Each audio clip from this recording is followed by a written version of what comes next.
Mbote mingi journaliste na koyebisa na bana Congo ete nazali molobeli ya jeunesse ya INC ya ville Kinshasa, parti ya Vital Kamerhe le pacificateur, l'homme du peuple et l'homme le plus intelligent de tous les politiciens congolais. Martin Domingue, mon amboka Martin Fayulu Madidi azongaki déjà Wuta lobi loleki awa na ville province ya Kinshasa.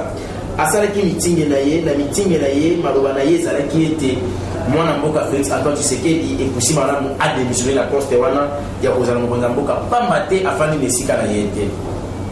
Bana mboka ou bana nyonso ya République démocratique du Congo na peuple congolais na ba o bazali bana mboka bakoyebela komoko. Nous avons senti une contradiction totale du chef ya Fayulu. Nakoyebisa batu boyo ke Fayulu azali nanu mutu oyo azali na mal positionnement, azali koluka ndenge nini na kose positionner. Yambona répondre na mutuna na yo nakoyebisa ke Fayulu ndenge azawana azoyeba te akomi nani akozala nani. Mutu oyo babengi Fayulu alobi Félix il faut démissionner. Côté de l'autre, non, Fayulu, il est en train de se contredire. Il a un problème, il faut qu'il na CNPP. Fayulu, alobi, Tshisekedi a démissionné. La démission, c'est un acte personnel ou un acte volontaire. Moutou, il a pouvoir. Comment il a démissionné? Parce que Fayulu n'a jamais reconnu Félix comme président de la République. Comment il peut lui demander à démissionner? Ça, c'est une contradiction. Yami Bale. Fayulu alobi, le président de la Nini, Félix Tshisekedi a dépassé budget naye ya fonctionnement ya présidence de la République. Et puis alobi a teki mboka et pas Kabila. Mutu oyo azali na pouvoir te. A ko dépenser na budget ndenge nini? Et puis a teki mboka ndenge nini? Fayulu atika kosakana na peuple congolais basi bakoli. Omane Fayulu. Tokoyebisa batu boyo ke Fayulu c'est un monstre créé par Moïse Katumbi et Jean-Pierre Mbemba. Tango toke na Genève, batuka kami balende bazalaki compétent pour la kozala président ou représentant de l'opposition.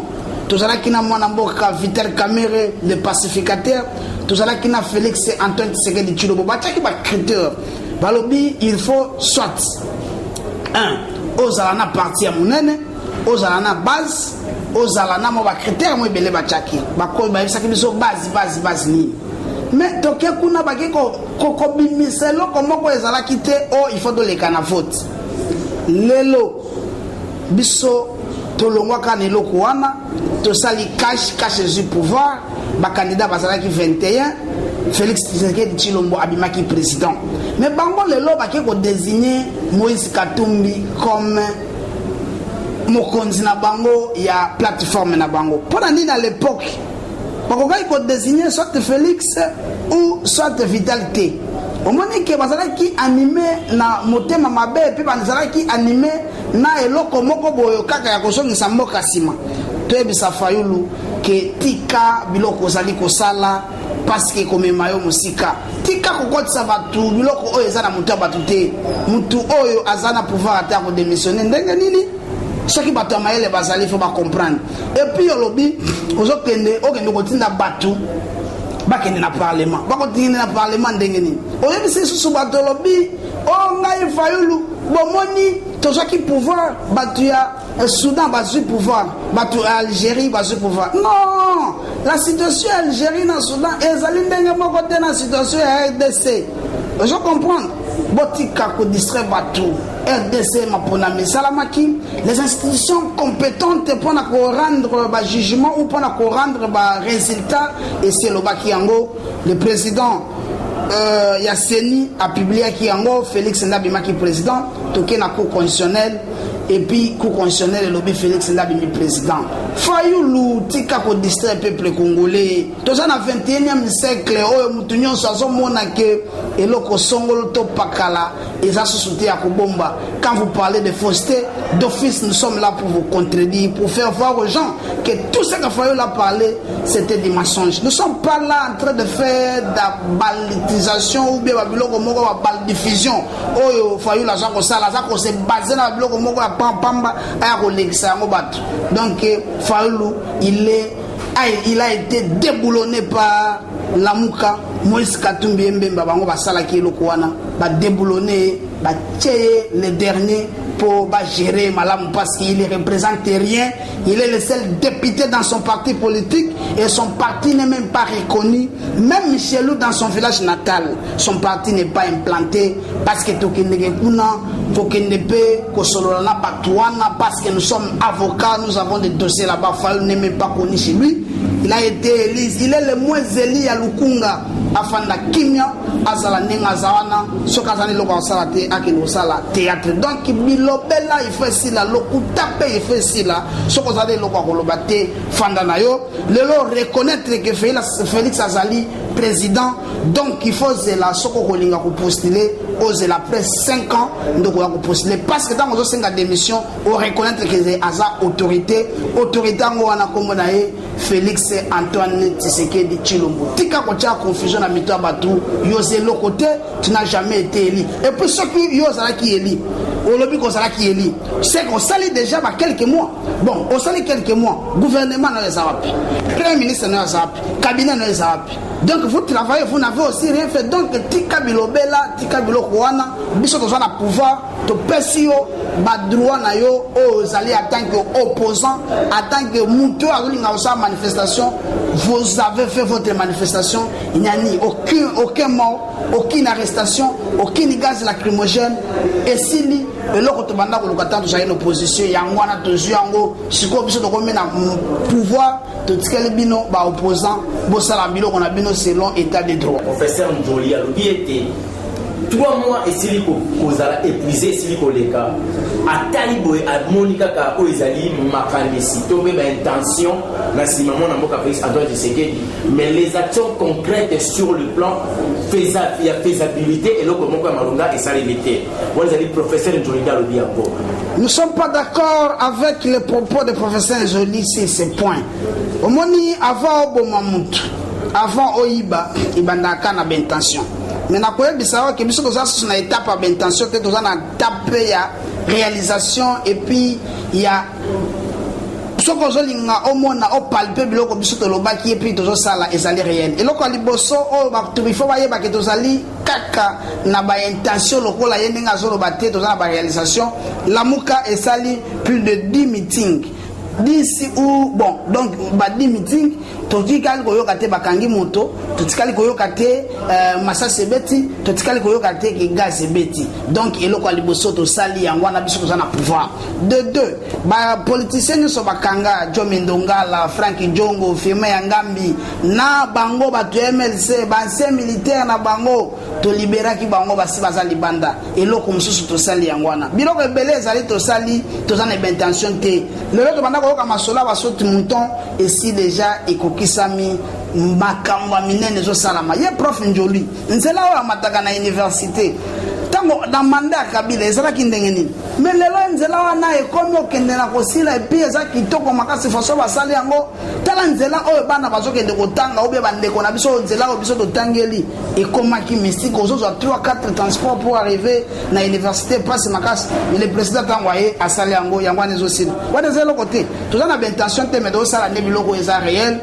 Prof Njoli azala calme toujours kende liboso atika ko s'agiter soka ko bandimi déjà basa l'opposition républicaine basa lango lelo na assemblée nationale na parlement et yinda kikuna na sénat ikambo etali ikambo ya validation ya mandat ya ba sénateur ndeko moko ya sénateur akilima ba valider mandat ya mwana mboka Kabila yo zali moto na mibeko mwana mboka Kabila oshaba telemaki pour ko réprimander maloba wana alobi ete moto va valider mandat ya Kabila pour si longtemps Kabila zali déjà sénateur a dit ezali mobeko et c'est PCM ya niveau position yo lobi ya mololemo na koyebisa na peuple congolais boyo omoni mutuna wana ya validation ya mandat ya ancien président ya mboka constitution ese tranché yango omoni tango ozali élu sénateur ozali de fait sénateur mais pour comme des droits il faut valider mandat na yo mais to soki to tango na tangi constitution na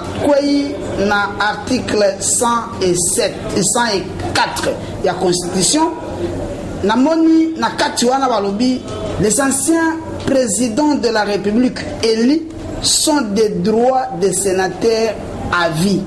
C'est-à-dire, Napona mandat Kabila cause à la validité qui déjà validé la constitution parce que constitution ici est tranché yango na kosenga na ba sénateur na biso o bazana kati parce que ba bengango chambre haute. La chambre haute, tu dois comprendre que non, il y a des intellos, et ça peut battre Mayele.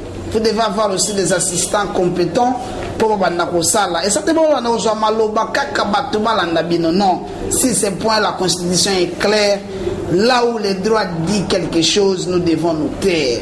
Le droit déjà tranché, la constitution a déjà tranché. Kabila, on ne peut plus valider son mandat. Son mandat était déjà validé par la constitution. Voilà.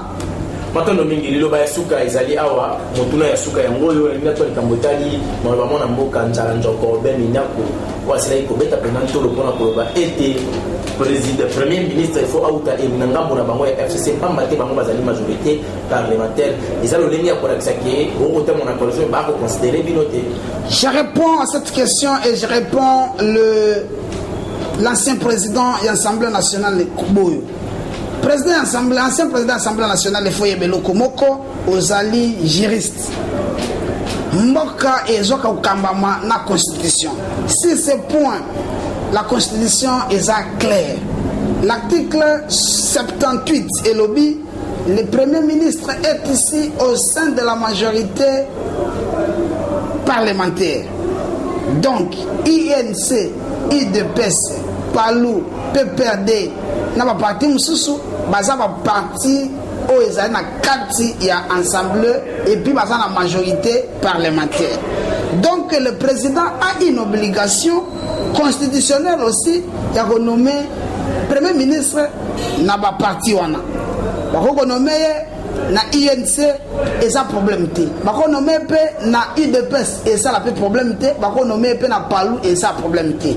Tant azolo baké premier ministre il va ou ta kaka na FCC asa komi kosa wana ezali mibeko te président tangoye na pouvoir alobi a ko respecter mibeko donc président ndenge tozali awa ndenge toza awa tozo zelande nomination ya premier ministre conformément à la constitution ezali conformément ya ba allégation ya batu moko songolote ndenge za awa il faut bayeba ke FCC eza pe na perte de vitesse baza ko s'agiter trop balingi pe koloba mingi bafanda kimia. Le président c'est un président légaliste, c'est un président légitime, c'est un président qui a été élu, il a prêté serment pour respecter la constitution, il va nommer le premier ministre conformément à la constitution. Il va sous des amis pour l'émission. Il va sous que ça boyo bana mboka botika kozala distrait na bandeko na biso ba danser entre autres Fayulu akoyeba eloko moko ete soka ko continuer na biloko na ye wana akosuka mabe zake vous allez disparaître okoyoka na kasusu te okokita susu na c'est comme yana ba débat moko ezali na tinate donc mutu oyo akoki ko démissionner kaka mutu aza na fonction.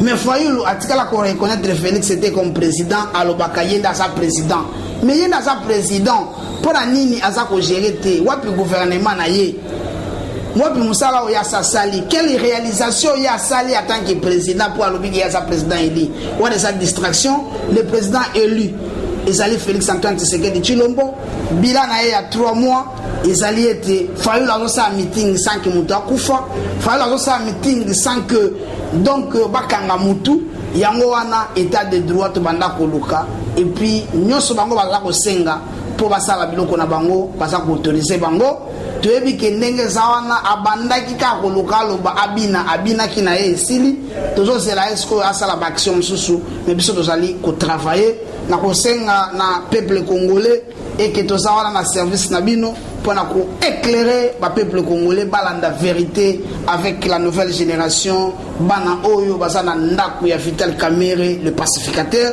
Numéro na biso contact ezali 081 63 28 494.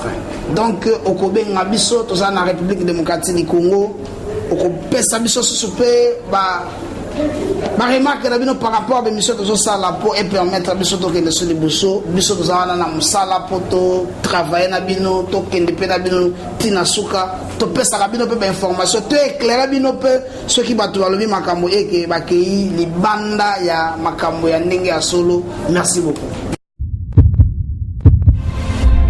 Eshima, votre magazine qui bat au rythme de l'actualité. Une réponse à vos besoins en information, un éclairage dans divers domaines. Impartial, documenté, instructif. Eshima au cœur de l'info. Retrouvez la nouvelle édition. Exclusivité. Félix Antoine Tshisekedi, son jour pour séduire, alors que son élection historique à la tête de la RDC n'arrête d'éblouir. Le président de la République, Félix Antoine Tshisekedi, décide de mettre le bouchée double en présentant son cheval de bataille pour le 100 jours de son quinquennat. Infrastructure, santé, éducation et le bien-être social. Félix Tshisekedi, plus que jamais au chevet du Congolais. Analyse. Félix Tshisekedi, mieux qu'un équilibriste, un rassembleur politique. Luc Gérard Niafé, l'investisseur de renom qui a tout laissé pour servir la nation. Néhémie Moulania, l'homme, le mythe, l'immutabilité. Découverte. Denise Nyakeru Tshisekedi, la touche maternelle d'une femme de conviction. Valérie Kabamba Rouvounangiza, chef d'entreprise promoteuse. Nation. Jean Bosco Kayombo impulse les renouveaux de la SNEL. Focus, Prince Kokola, Kantitima, une intégrité et un nationalisme sans tâche. CNSS, Agnès Mouad Nawej milite pour l'appropriation de la nouvelle loi sur les prestations sociales. Dossier Eshima, droit de la femme, le combat permanent. Politique, Fofo Kondi, un passionné de la jeunesse à l'Assemblée nationale. Coalition Cash FCC, pénible décollage. Économie, code minier, l'héritage qui divise. Retrouvez l'intégralité du magazine Eshima dans les kiosques. Eshima Magazine, un nouveau standard d'information.